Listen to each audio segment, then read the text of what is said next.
out, so today's talk revolves around that. So to start, stress isn't so bad if you think about it, right? And that's what I want to show you today. Did you know that stress is actually a good thing? It's not always bad. It actually is healthy for you in many cases. It can be beneficial. Stress can help you meet deadlines.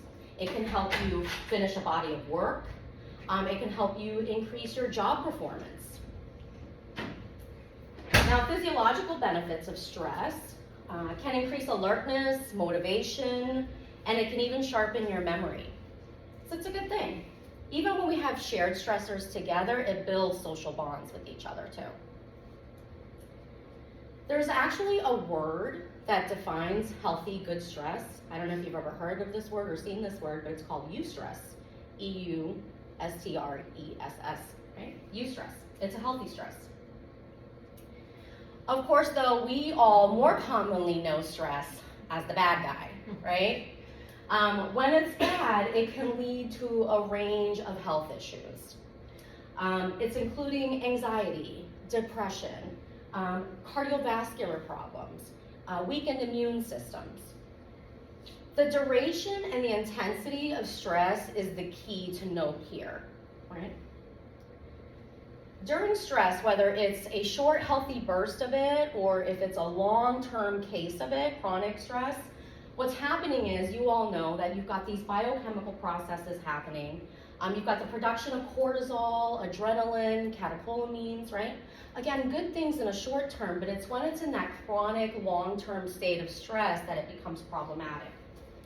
When stress is chronic and a long term, these hormones can create damage, right? And they can make you vulnerable to illness and to injury. People in chronic stress often complain of headaches, back pain, leg pain, neck pain. They catch colds, viruses, bacterial infections very frequently. I know how it feels. I know how it feels when everyday stressors feel like there's nothing you can do about the stress, right? The stress feels like it's consuming you, right? That's a common feeling. And it can feel like it's hopeless sometimes in the moment. It can feel like it's tricking us into think that the very situation that we're stuck in is keeping us stuck there and we can't move on, right? It's like stress creates the sense that we have to succumb to it. This is the actual experience for many people every day. It's feeling like you have to push through, even though you feel unhappy most days. Or sometimes you're stuck in the cycle because you have fear in place. Fear is holding you back. It's like, what would everyone think of me if they knew I was unhappy, despite everything I have to be thankful for, right? It's what would people say if I just walked away? People fear these things. Now, by understanding this, that stress can be a good thing, but that stress is also a bad thing, understanding the significant difference between the two, I challenge you to take back control of your relationship with stress, right? Because knowledge is power. So what I want for you is to embrace stress. Use it to your advantage. Leverage it. To do this, it's going to take a mindset shift, though. But one that will make you feel empowered to deal with your challenges without losing yourself to emotional, physical, or mental exhaustion that we also commonly know is associated with stress. I want to help you take back control, and I want you to end this life we live in slavery to the stress.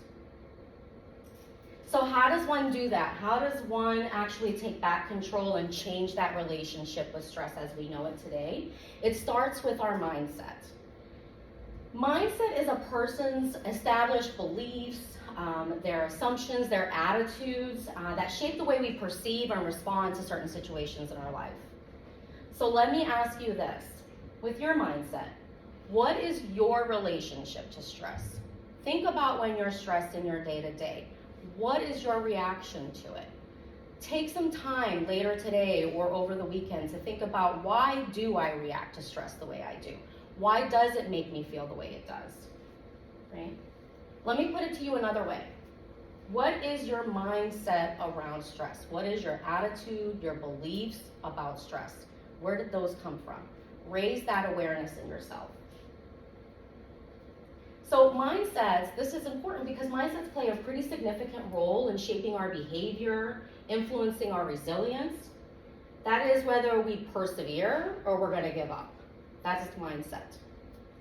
And it determines how you handle challenges and opportunities. We can choose to accept stress as part of our everyday, because it is, right? We can learn to leverage on it for our benefit through our mindset. We can take its power away. Instead of letting it overpower and consume you, know its benefits, know its detriments, and understand what boundaries you need to set. Choose to face it. So how do we change that mindset? Start by raising that self-awareness, right, of your response to stressors. And let me get you started on some questions. These are, of course, no time for us to have a nice little workshop here today, but take these questions with you, right? If you want, take a picture of the questions and reflect on them later in time when you have some time. Because what I'm challenging you to do is to take pen to paper. It is much more effective for you to take a pen to paper and document these feelings and answers to these questions than to just sit and think about them. It solidifies them when you put them on paper. So what are your daily triggers? What are your daily triggers? Think about your day, and it can be anywhere. It's at home, it's at work, it's in relationships, right? Just think about anything that's causing you. What are those triggers? It's in traffic, it's in commute, right? What are the things that are happening in your average day-to-day that bring you that sense of stress? The next question. What are the emotions or feelings that stir up for you when you are triggered with stress? What is going on in your body? What is going on in your emotions, in your mind, when you're being triggered by the stress? It's raising awareness instead of taking it for granted and letting it power. It's when we take it for granted that we let stress own us, as opposed to us owning our events and situations and experiences. I know for me, the emotional response for me is feeling overwhelmed, very common for me. Anxiety, I get anxious, right? And there are some times when I feel defeated when I'm really stressed, and that's demotivating to me. And then the third question is, what are some of the physical signs that come up for you when you're triggered by your stressors? Right? What is your body doing? What are the signals inside your body? For me, it can be headaches and a back tension where I need to stretch. Okay? So take those three questions and answer those in your time. Reflect, think, pay attention, be in the moment with yourself when you're responding to stress. But shifting gears a little bit. So what are small activities that you enjoy doing? This is another pen to paper exercise, another question for you to reflect on. Again, don't take it for granted by just knowing, write it down. Make a menu for yourself, make a list. You can do this on your phone or pull a piece of paper out. What are these small activities? I know for me, it's laughing, joking, walking, drinking coffee, looking at fun pictures, listening to music. Those are the things, the small activities throughout the day that I can enjoy. I've made my list. Now, once I have my list, which I've jotted down over there for you, once I have my list, when in your day-to-day can you employ some of these activities throughout the day? Don't reserve them for the weekend, right? In the morning, fill in the blank. I can pick something from your list, right? At lunch, I can, again, fill in the blank with something from your list. When leaving work, I can fill in the blank, right? From my list in the morning, I can drink my coffee or do a fitness activity, which is on my list. At lunch, I can take the walk, right? Or talk with someone and laugh and joke, right? And when leaving work, I can, not for everybody, but for me, I enjoy drinking my cup of coffee on the drive home. So I make myself a fresh cup and off I go, right? That makes me feel good, right? It's doing these, it's having this menu, and again, part of you putting that pen to paper is not just taking it for granted in that, because when you're in the moment of that stress, when you're in the chaos of a bad day, in the chaos of a bad situation, a hard situation, you're not thinking about what's not at the front of your mind are the things you enjoy doing, right? It's you're getting beat up by that stressor in that moment.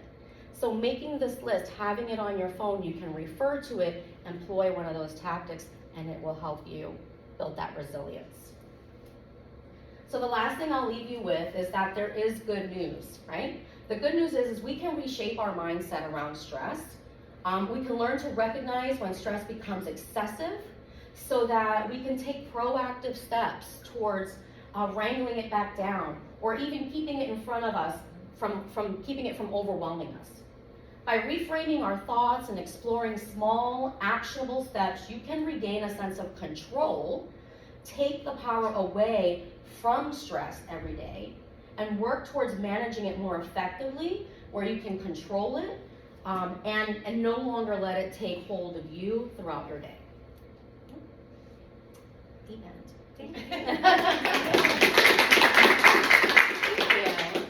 Thank you. Yeah, thank you guys. Nice turnout. Appreciate it.